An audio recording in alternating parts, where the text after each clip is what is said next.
This month, true crime takes center stage as Madison Opera presents the world premiere of Everlasting Fate by Madison composer Scott Gendel. Based on the true story of the 1897 Greenbrier ghost, Everlasting Fate is a ghost story, a thrilling drama, and an all-American opera. Don't miss your chance to see it on February 13th and 15th in the Capitol Theater. Tickets at madisonopera.org. Want to win the Madison Summer Camp Rush? Behold Wonder Palette Camp. The local creative art camp in Middleton at Sauk Trail Elementary is open for registration. Campers ages 6 to 12 will find an energetic and supportive environment to explore their creative passions. They offer 4 separate weeks of camp, each unique, and each week has 4 days of fun in the culinary arts, arts and crafts, theater, and dance. Register today at wonderpaletecamp.com. This is CityCast Madison. I'm Bianca Martin, and here's what Madison's talking about. Today, the spring primary election is just 2 weeks away, and early voting starts today. But what's even on the ballot, and what can we expect from the April election? Joining me now to break it down is Isthmus staff writer Liam Beran. Liam, welcome back to CityCast Madison. Thanks for having me on, Bianca. Yeah, it's so good to see you, and we're already talking about spring elections. Things are moving, and to be frank, there's not a lot that will be on our ballots for this primary, the February 17th election. That said, what races will we see? Yeah, so all voters in Dane County will see judges for Circuit Court Branch 1. The Circuit Court in Wisconsin is the primary court of origin for most civil and criminal matters, and they are the state's trial court. There are 3 people on the ballot for that position. Some voters will see their Dane County Board of Supervisor seats have new candidates. So in District 12, which is right near the Dane County Airport, incumbent Tommy Rylander has 2 challengers, Sean Burke and Otis Harris Jr. In District 15, sort of near Middleton, filling in for former Supervisor April Kagea, there are currently 3 challengers, Rick Cruz, Amy Larson, and Nino Amato.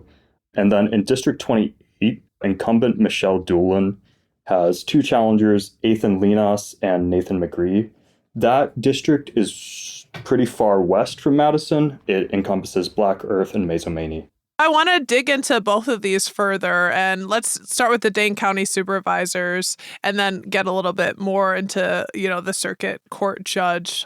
But going back to the District 12 that covers Northeast Madison, includes the Dane County Airport, like you said, is there anything we need to know about this race in terms of stakes? Like, does it matter that it's got the Dane County Airport? What do we know about Tommy Rylander and the players in this race? Can you share a little bit more? Sure, yeah. I think the Dane County Airport is certainly a whole hotbed of contention. As a lot of people who live in the area might be aware, there are the F-35 station there that create a lot of noise.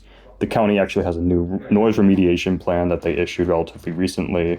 And so the supervisor there is certainly going to be involved in a lot of those issues and community concerns regarding noise mitigation. That's something that incumbent Tommy Rylander has certainly been involved with in his time on the board. In terms of the other 2 candidates, Sean Burke has previously run for other positions in municipal government. Not sure about the county's end. Otis Harris Jr., to my knowledge, is a newcomer to the electoral process. He runs a leadership consulting firm. Yeah, and you mentioned Supervisor April Kagea resigned. I saw there were a lot of positive words from her, from the leader of the board, from her time as supervisor. And I'm curious, can you share a little bit more about the folks who are vying for that seat, which is, far west side and parts of Middleton? The Amy Larson, Anthony Nino Amato, and Rick Cruz. Some of those names are familiar. Sure, yeah. So Rick Cruz ran for city council in the last election in 2025. He is a consultant for the State Department of Public Instruction. Nino Amato, you will also recognize as a former Madison alder, and then he also ran in the last election against Ald John Ugair, who ultimately retained his seat. Amato in that election was running in part on this sort of like anti-referendum sentiment that came out pretty strongly. Amy Larson, I wasn't able to find too much information on her other than that she is a resident of Middleton. It looks like she was appointed to the seat back in January when Kagea resigned, and she's a retired U.S. Navy captain. And then District 28, as you were talking about, which is further out on the county's northwest border, where Michelle Dolan is facing the two challengers, Aaron Linnaeus and Nathan McCree. What do we know about them and who's the players are in that race? That one is honestly a little bit more, the details were a little bit more scant just looking through the candidate filings. Michelle Dolan has been on the board for a not insubstantial amount of time. In terms of the other two contestants, I was not able to find that much information about them, to be honest. Okay, well, they're a little bit further out in the county, y'all. We want to know you. It's okay. We don't yet, but I'm sure that we will soon. And in those races, are there any clear front runners at this point? Do we know who's leading? It honestly might be a bit early to say. I mean, certainly incumbents have advantages in races, and I think in that regard, Rylander will have a pretty significant advantage. Same thing for District 28. I think Michelle Dolan will have the sort of like incumbent advantage. The other two, particularly because details on them are pretty scant, it's hard to say. So if you don't live in those three districts from the county, it's possible that the only thing you'll see is the Branch 1 Dane County Circuit Court Judge election. And Liam, you set up, it's a pretty important role in this county, and it's said to be the most liberal-leaning court in the state. I'm curious if you could share anything more about the current judge, Ben Jones, and ideologically where the other candidates fall, Huma Asan and Nathan Wagner. I was reading about them, and it's interesting. Yeah, for sure. So Ben Jones was appointed to fill the vacancy that former Circuit Court Judge and now Supreme Court Justice Susan Crawford left. Jones previously served as Chief Legal Counsel for DPI, the State Department of Public Instruction, so as you can imagine, has some pretty significant experience representing the government and an agency that, fairly often comes under oversight. In terms of the race itself, I think there's a pretty interesting dynamic. Like you mentioned, this, county is viewed as a fairly liberal judiciary. And so in the Wisconsin State Journal the other day, there was an article in which Chris Rickard interviewed a few of the candidates. And there was a comment in there from Huma Hassan about the idea that because judges are elected in Wisconsin, you are sort of balancing the need to be fair and balanced with the fact that they are, in some respects, ideological candidates. And so Ben Jones has certainly been allied with Democratic officials. He was appointed by Governor Evers. He has received the endorsement of Susan Crawford and of Dane County Sheriff Calvin Barrett for this position. And so there's kind of that same line that you see towed in the Supreme Court races in Wisconsin, where these are nonpartisan positions. At the same time, the candidates are going to be staking some of their issues around, like, how do we stand up to federal overreach from the Trump administration? What are our positions on LGBTQ rights and abortion rights? The same sort of partisan issues that you wouldn't necessarily expect to be in a nonpartisan race. That was really one of the things that stood out to me. I read that article as well. And Asan said she's running in part because of what she's seen in the Trump administration towards immigration and afraid of the misuse of the legal system. Wagner, on the other hand, is like no politics at all. So he's holding that line. So I imagine that is going to be a tension. And the other thing Wagner was saying that I was like, oh, this is interesting. He was also in the Army for 4 years, so he's a veteran.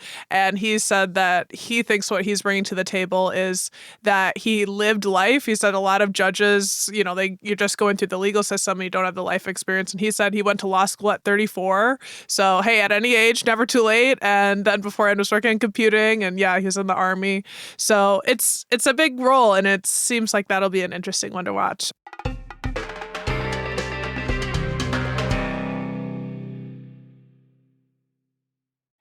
Looking for a bucket list winter experience? Head to the Frozen Assets Run, Walk, and Festival. The event runs from 10 a.m. to 3 p.m. Saturday, February 7th, and brings true winter fun to the Edgewater and Frozen Lake Mendota. The celebration is a free, family-friendly, accessible winter extravaganza with fun on the ice, inside the Edgewater Hotel, and outside on the plaza. Plus, thanks to an accessible ramp from the pier to the ice, more people can take part in the magic of being out on the frozen lake. You can also join the Frozen Assets Run Walk. It's one of the only races in the world held entirely on a frozen lake. Proceeds from the Run Walk support Clean Lakes Alliance's work to protect and restore our lakes and inspire community stewardship. New this year, participants get a Frozen Assets stocking cap while supplies last. I heard they're really cute. Learn more and register today at cleanlakesalliance.org/frozen-assets. That's cleanlakesalliance.org/frozen-assets. We are coming up on the spring election, and we'll certainly have to have you back, when we're closer to. But I want to talk about the races with no primaries, which are most. And turning to the Madison Common Council, there are no seats on the council with more than 2 candidates, and only 3 contested races there. So, I mean, that sounds kind of sleepy to me. I don't know what you are making of the current picture. I would say it's fairly sleepy too. Certainly last year there was a little bit more action there. Yeah, last year, as a reminder, the system changed a little bit, right, for the Common Council elections in order to make the desired change towards a staggered year election system for the many council seats. So last year, the entire council was up for election, and the even district alders were elected for just 1 year. Now, those are the alders that are up for election now, so as some context. Can you talk about what are the 3 Common Council races to watch that have a little action and are contested? Yeah, so first off, there's District 8, still currently held by Alder MGR Govindarajan, but he is resigning, and there are 2 contestants, Bobby Groner and Ellen Zhang. District 14, that is a Southside seat currently held by Isidore Knox Jr. Noah Lieberman and Kate Blood are both looking for the position. And then District 20, which is on the west side, Sammy Kitchley is challenging incumbent Alder Barbara Harrington McKinney for that seat. And I saw Sammy is going by the name Islam. Yeah. They've run for election before, and that might just be a slight change. Same person, right? Yeah. Yeah, I mean, it's big. The UW Madison area seat, the District 8.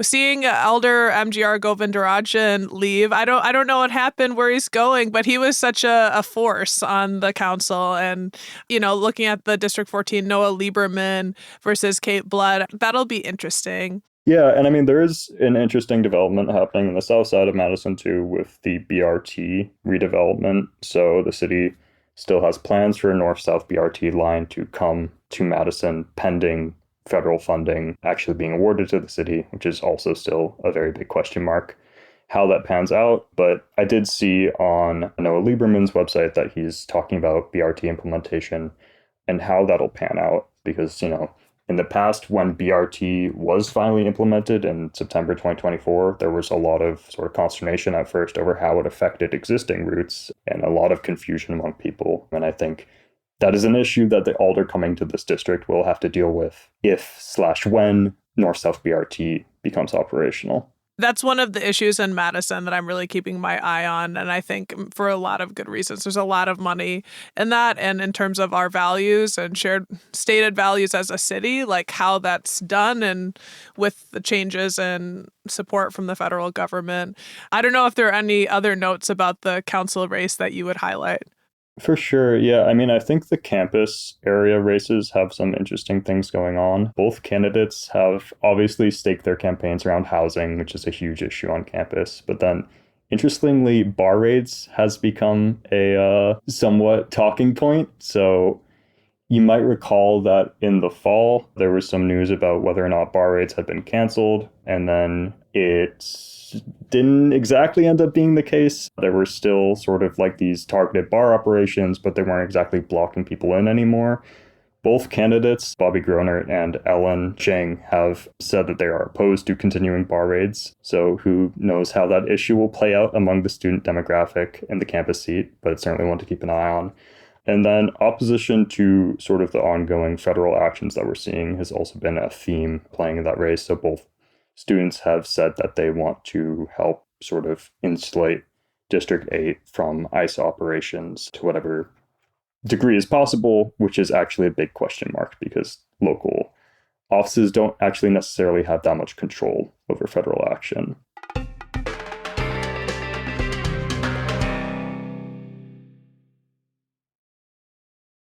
Let's keep moving here. Another big election for Madison that doesn't have a primary is the Madison Metropolitan School Board.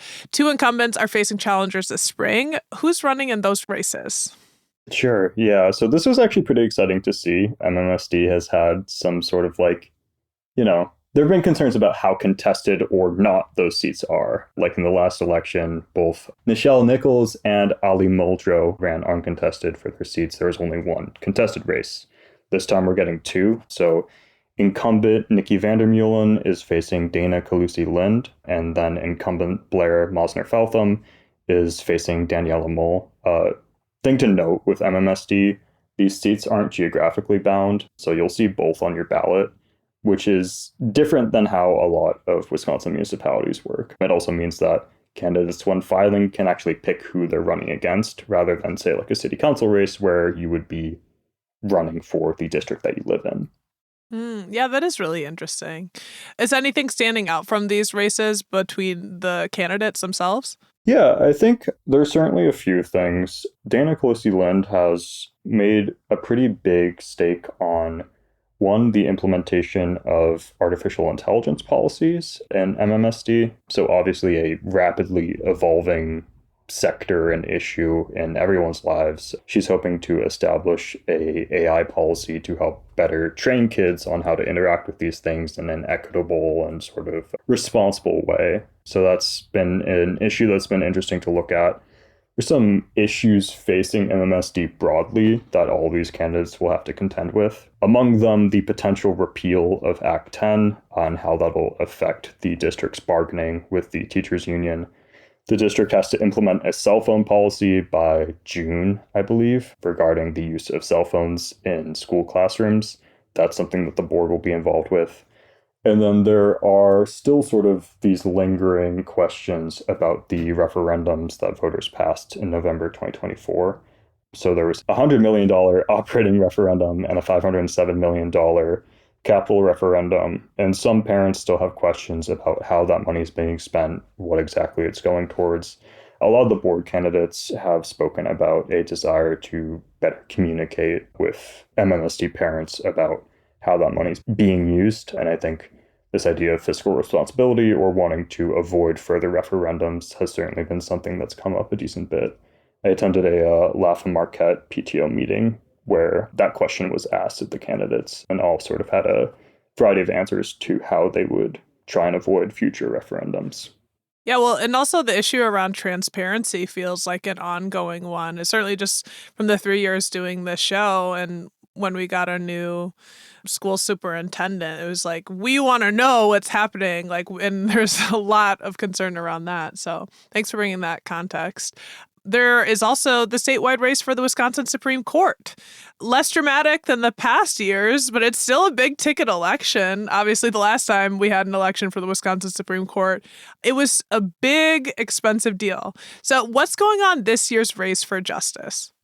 So this one has been incredibly interesting to look at because, as you mentioned, last year was the big showstopper showdown between Susan Crawford and Brad Schimmel, in which we saw just massive amounts of spending.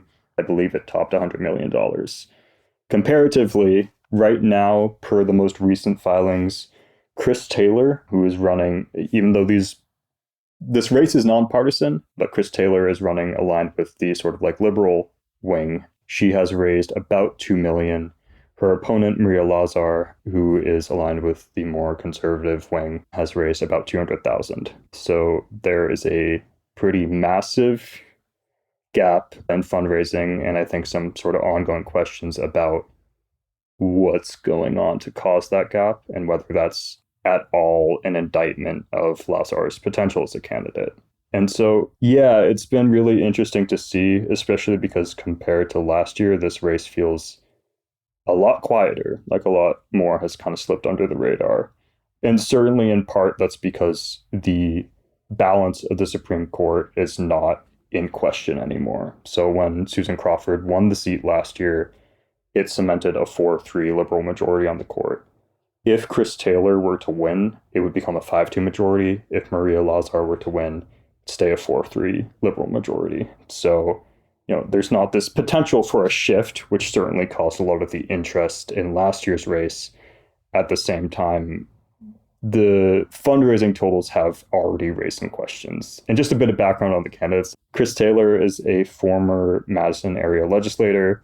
She then went on to serve in the Dane County Circuit Court and now serves on the State Court of Appeals. Maria Lazar is a former Waukesha County Circuit Court judge who also now serves on the State Court of Appeals. Yeah, that was something that stood out to me looking at the two's career paths. They had similar career experiences, being county judges and becoming a state court of appeals judge as they are now. Taylor obviously was the legislator, like you said, but they seem neck to neck in terms of judicial experience. So it's wild to see the disparate support, at least in this role. But as you mentioned, the stakes aren't the same. But it's like, dang, do you really just don't care anymore? It's good to not see a ton of money in politics, in my humble opinion. It's curious to see. I mean, certainly last year after the SCOWIS race, there was a lot of soul searching in the Wisconsin GOP about what went wrong, how Schimmel lost. And you'd expect after that there might be a little bit more of a concerted effort to have a more competitive race. And just from what we've seen from the fundraising end so far, that doesn't seem to have been the case. That being said, who knows how things play out at the polls. But yeah, certainly an interesting dynamic to keep an eye on. Yeah, and I don't know if it has anything to do with fatigue of the very nasty political ads, but at the least we're going to get somewhat of a reprieve. I mean, that money was being spent, the $100 million, a lot of it was spent on airtime, and it kind of felt like you just can't get away from the race. It was everywhere. It was taking the oxygen up. So, well, the spring primary is Tuesday, February 17th. So you out there listening again, early voting starts today. You can see what's on your ballot and check your registration status at myvote.wi.gov. And remember, you can register to vote in person on Election Day as well. Liam, do you have any final thoughts for folks as they make their plans to vote? Go vote, I guess, would be a final thought. Do it in any way that you can. And if you have any questions, reach out to your local election officials. All right. Well, Liam, thanks for breaking all of this down, coming on the show. We're definitely going to have you back and appreciate your time. Thanks, Bianca. That's Liam Beran, Isthmus staff writer. If you want to see his work, head to our show notes for a link.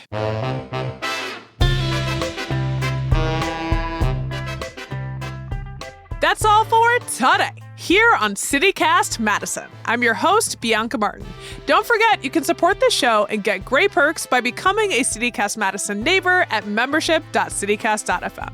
And if you enjoyed today's show, why not share this episode with someone who's curious about local elections? Alrighty, we'll be back tomorrow morning with more stories from around the city. Until then, take good care. Thanks for listening and getting informed. And yes, consider getting to the polls today.